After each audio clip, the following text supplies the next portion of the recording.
This summer, everything changed. Chapter 6, Savannah. From a few meters away, I saw him. Lit by the moonlight, his face was a sight for sore eyes.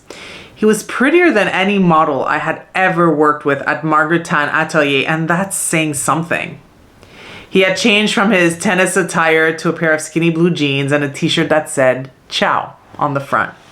Inviting. When he spotted me, he waved me towards him with that perfect smile, and I almost melted. Good looking.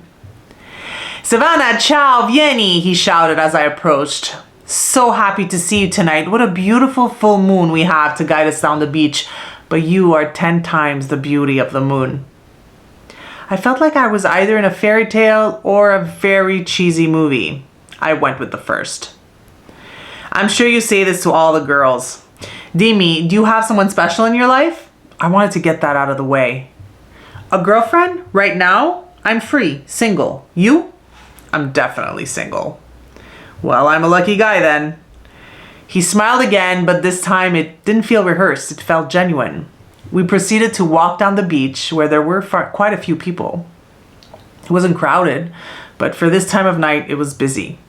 We mostly enjoyed small talk and tried to speak each other's language, which made us laugh hard as we were both so bad. I was having so much fun, the most fun I had had in a long time, as long as I could remember.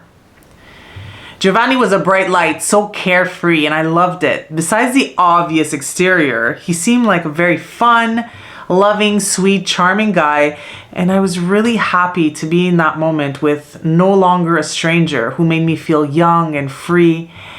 He talked to me a little bit about his family, his work, and Luciano, my cousin.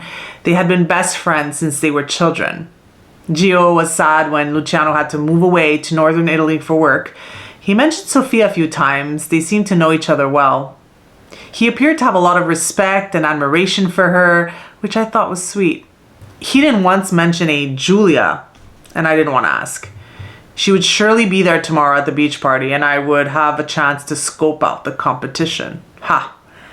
We walked back to the lookout and sat there for a little while, just stargazing. I felt a little breeze sweep through and had started rubbing my arms to free up the goosebumps when he gently put his arms around me and did the same. It felt good. No, it felt great. "You don't have to do that. I'm fine. Just a little freddo." "You are freezing, Bella. It's my pleasure." He winked. His face was so close to mine that I could smell the peppermint on his breath.